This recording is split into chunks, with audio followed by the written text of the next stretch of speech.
ज़्यादातर बच्चे इस कन्फ्यूज़न में रहते हैं कि 10th के बाद वो कौन सा सब्जेक्ट्स लें। हाँ, अभी कुछ बच्चों के एग्ज़ाम्स होने वाले हैं, एग्ज़ाम्स हो जाएंगे, बच्चे लगभग 10th से 11th में प्रमोट हो जाएंगे, लेकिन उन बच्चों को ये कन्फ्यूज़न रहेगा कि हमें अपने करियर के लिए कौन सा सब्जेक्ट लेना चाहिए। बच्चों में एक धारणाएं हैं जो शायद कोई टीचर बना देते हैं कि 11th क्लास में आने के बाद हम परसेंटेज के अकॉर्डिंग सब्जेक्ट लें। ज़्यादा पढ़ने वाले बच्चे मैथ्स लेते हैं, थोड़े से वीक बच्चे कॉमर्स लेते हैं और उससे ज़्यादा वीक बच्चे आर्ट्स लेते हैं। तो सबसे पहले तो मैं आपको बता दूं कि हम इसके आधार पे सब्जेक्ट नहीं ले सकते, ये पूरी तरह गलत है। हमें ये तय करना होगा कि हम किस सब्जेक्ट के लायक बने हैं, कौन सा सब्जेक्ट हमें पसंद है और हमें उस हिसाब से सब्जेक्ट लेना चाहिए। तो पहले तो मैं आपको ये बता देता हूँ कि हमारे पास 3 चॉइसेस होती हैं। सबसे पहले आर्ट्स, देन कॉमर्स और उसके बाद साइंस। साइंस में मेडिकल और नॉन मेडिकल की 2 चॉइस हमारे पास होती हैं। तो सबसे पहले हम शुरू करते हैं आर्ट्स से। इसे ह्यूमैनिटीज़ भी बोला जाता है।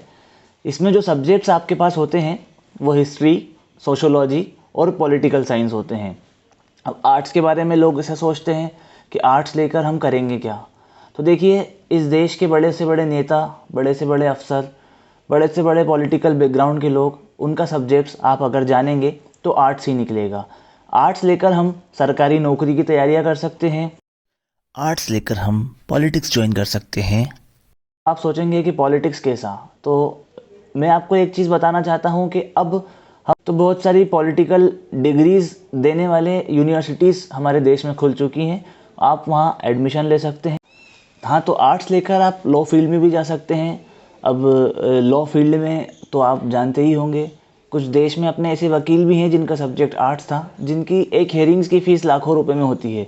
तो मेरा ये सब बताने का मकसद ये है कि आर्ट्स कोई कमज़ोर सब्जेक्ट नहीं है। आर्ट्स लेकर आप बहुत ही अच्छी फील्ड सेलेक्ट कर सकते हैं। आर्ट्स में ज़्यादातर सब्जेक्ट्स थ्योरेटिकल होते हैं, तो इसको वो बच्चे लेते हैं जो सरकारी नौकरियों की तैयारी करने में अपना समय स्कूल से ही शुरू कर देते हैं, और ये उनके लिए काफ़ी अच्छा भी होता है। अब आर्ट्स के बाद हम आ जाते हैं कॉमर्स पर। कॉमर्स इस बिज़नेस की दुनिया में बहुत ही रफ्तार पकड़ता हुआ सब्जेक्ट है। आसपास आप देखते होंगे तो हर चीज़ अब ई कॉमर्स के माध्यम से हमें मिलती है। दुनिया की हर चीज़ आप घर बैठ के मंगा सकते हैं। ई कॉमर्स की कुछ वेबसाइट्स हैं जो बिज़नेस को ई बिज़नेस के रूप में ट्रांसफॉर्म कर चुके हैं। तो कॉमर्स एक बहुत बड़ी वैरायटी वाला सब्जेक्ट बन चुका है इस दुनिया में। बच्चे ये सोचते हैं कि ये कॉमर्स है क्या। एक्चुअली वो ऐसा क्यों सोचते हैं, क्योंकि 10th तक उन्होंने साइंस पढ़ा होता है, मैथ्स पढ़ा होता है। आर्ट्स के सब्जेक्ट्स को अगर हम देखें तो सोशोलॉजी पढ़े होता है, सिविक्स, पॉलिटिकल साइंस, हिस्ट्री पढ़ा होता है, लेकिन बच्चों ने कभी अकाउंट्स नहीं पढ़ा होता, बच्चों ने कभी बिज़नेस नहीं पढ़ा होता। अब उन बच्चों को छोड़ दें जिनके पेरेंट्स बिज़नेस बैकग्राउंड के थे, उसके अलावा जो बच्चे हैं उन्होंने कभी अकाउंट्स के बारे में नहीं जाना होता, इसलिए उन्हें पता नहीं होता कि कॉमर्स में होता क्या है। फिलहाल शॉर्ट में जान लेते हैं।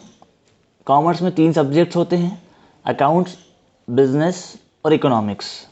अब 2 सब्जेक्ट्स जो हमारे बेसिकली होते ही हैं, इंग्लिश और हिंदी। मैं हर फील्ड के साथ उनको नहीं जोड़ के बता रहा हूँ, ये आपको पता होगा।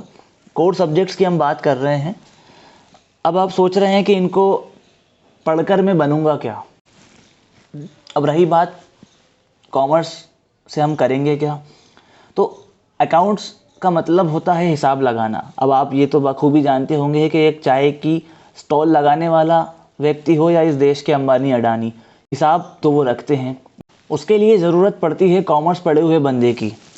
बिज़नेस खड़ा करना हो या किसी बिज़नेस का हिसाब करना हो, हमें कॉमर्स के बैकग्राउंड वाले बंदे ही चाहिए होते हैं। कॉमर्स से रिलेटेड एक अलग से मैं वीडियो आपको बनाकर डाल दूंगा। अब हम आ जाते हैं इसके बाद साइंस कैटेगरी पर। देखिए, साइंस में 2 कैटेगरी होती हैं, मेडिकल और नॉन मेडिकल। इसमें आप डिसाइड करना होता है, फिज़िक्स और केमिस्ट्री तो आपके साथ रहते ही हैं। अब हमें डिसाइड ये करना होता है कि आप मैथ्स लेंगे या बायोलॉजी।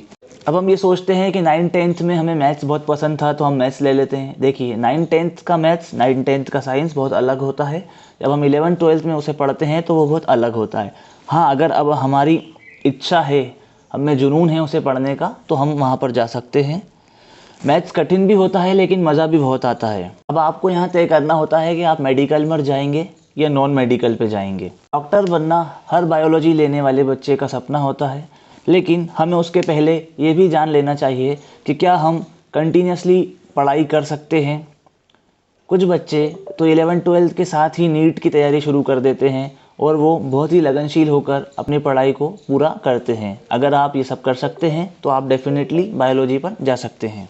फाइनेंशियली बात करें तो MBBS करना एक बहुत ही महंगा कोर्स हो चुका है। अगर आपके बहुत अच्छे परसेंट नहीं हैं तो आप किसी प्राइवेट कॉलेज में डोनेशन के मीडियम से एडमिशन कराना चाहते हैं तो आपको अधिक रकम देना पड़ती है, जिसकी वजह से आपकी फैमिली पर काफ़ी प्रेशर आ जाता है। अब उसके बाद हम आ जाते हैं मैथ्स पर। मैथ्स एक बहुत ही चिल सब्जेक्ट है और अगर आप मैथ्स से अच्छे नंबर लाकर एक अच्छा कॉलेज पा लेते हैं तो कॉलेज लाइफ तो आपकी बहुत ही अच्छी निकलेगी, बहुत मज़ा आएगा। मैथ्स लेने के बाद ज़्यादातर बच्चे कॉम्पिटिशन्स की तैयारी शुरू कर देते हैं। आपने IIT के बारे में तो सुना ही होगा और आपको IIT कॉलेजेस में एडमिशन लेना है तो आपको मेहनत बहुत करना होगी। देखिए, अब यह तो आपने जान लिया कि कौन सा सब्जेक्ट्स लेकर हम क्या बनेंगे, लेकिन अब ये जानना बहुत ज़रूरी है कि इन सब्जेक्ट्स को हम किस आधार पे लें। तो सबसे पहले सब्जेक्ट लेने पर जल्दी ना करें। मेरा दोस्त मेरी क्लास छोड़ के जा रहा है, मेरा दोस्त ये वाला सब्जेक्ट ले रहा है। हाँ, मैं मानता हूँ फैमिली का भी दबाव होता है, इस वजह से भी हम सब्जेक्ट ले लेते हैं।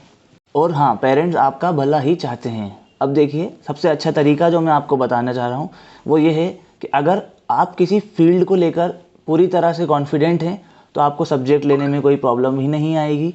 लेकिन अगर आप किसी 2 सब्जेक्ट्स में कंफ्यूज हैं तो आप उन सब्जेक्ट्स के बारे में 2-3 चैप्टर पढ़ लीजिए।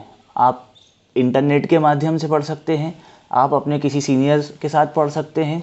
और सिर्फ इंट्रो नहीं पढ़ना है, 2-3 चैप्टर आप पढ़ेंगे तो आपको लगेगा कि ये सब्जेक्ट को पढ़ने में मुझे इंटरेस्ट आ रहा है, तो आप उस सब्जेक्ट को फाइनल करें। अदरवाइज़ आप उस सब्जेक्ट को फाइनल नहीं करें।